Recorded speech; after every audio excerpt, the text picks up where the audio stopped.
안녕하세요. 이코노미스트 홍춘욱입니다. 이번 시간에는 제가 새로 쓴 책 밀레니얼 이코노미의 세 번째 시간이 되겠습니다. 밀레니얼 이코노미는 기본적으로 1988년에 태어난 한국의 밀레니얼 세대들이 어떤 환경에서 사회생활을 지금 시작하고 있는지를 먼저 살펴보고요. 또 그들이 겪게 된 고난이 어떤 것인지를 파헤친 다음 그 고난의 원인을 설명하고 나름, 물론 완벽하지는 않지만 나름의 해결책을 제시한 책이라고 볼 수 있겠습니다. 이 과정에서 가장 핵심이 되는 것은 결국 일자리 문제라고 할 수 있겠죠. 오늘은 바로 밀레니얼 세대가 겪고 있는 고난 중 핵심 사안이라 생각되는 일자리의 문제를 본격적으로 파헤쳐 보려고 노력하겠습니다. 밀레니얼 세대들에게 가장 좀 문제가 되는 것은 낮은 고용률이 되겠습니다. 고용률이란 그 나이대의 사람들 중에서 얼마나 일하고 있는가, 이걸 측정한 비율이 되겠는데요. 제일 밑에 있는 것이 바로 뭐냐 하면 20대입니다. 88년 용띠 밀레니얼 세대의 핵심 세대들이 이제 만 31살이기 때문에 20대의 고용률이 상당히 중요하다고 볼 수 있는데, 우리나라 20대의 고용률은 2008년 글로벌 금융위기, 굉장히 안 좋았던 시기죠.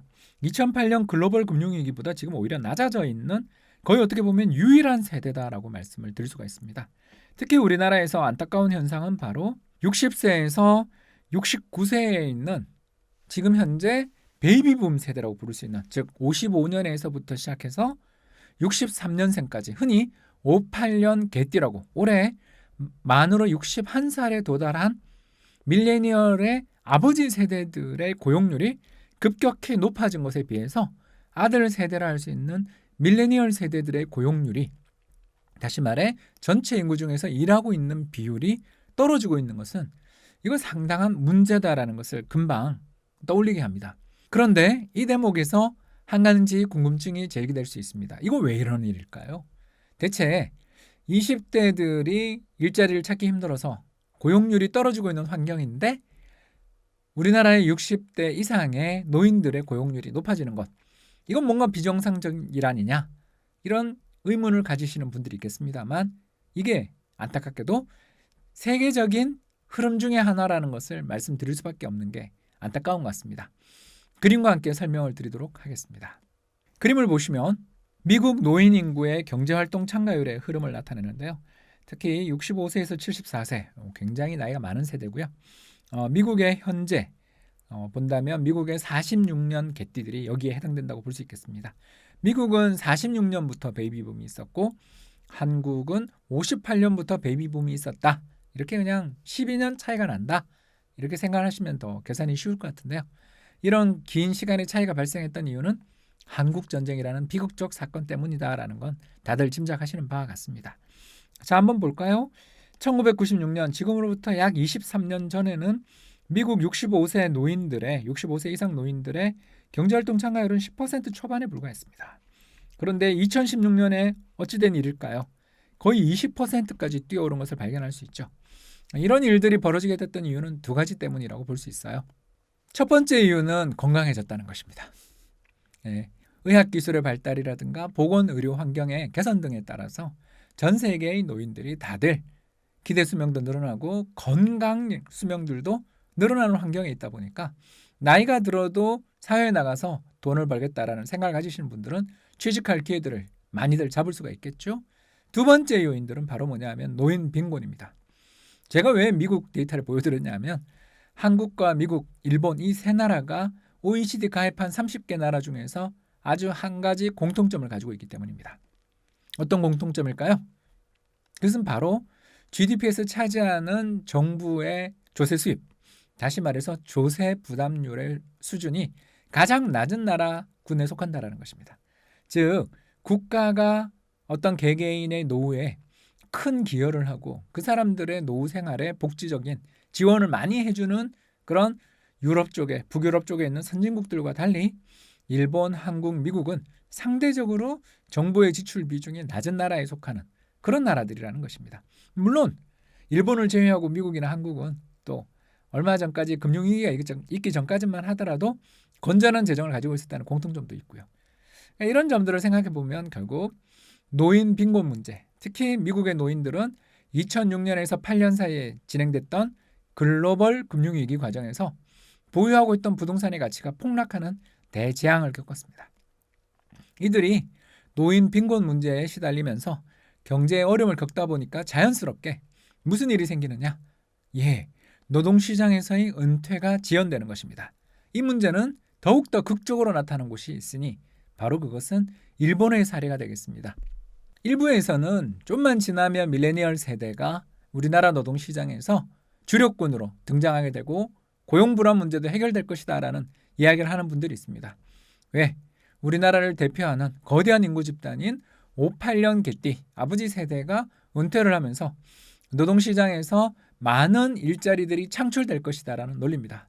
그러나 그 논리는 일본의 사례를 보면 허구에 불과하다는 것을 알게 됩니다. 이 그림에서 파란 선이 뭐냐면 일본의 GDP 성장률, 경제 성장률이 되겠고요. 막대 그래프는 지난해 대비 생산활동 인구의 변동이 되겠습니다. 그래서 그림에서 나와 있는 것처럼 생산활동 인구가 감소하는 국면, 즉 전체 인구에서 차지하는 15세에서 64세 인구들의 비율이 마이너스로 돌아서는 순간에 일본의 경제 성장률이 떨어지는 것을 발견할 수 있죠.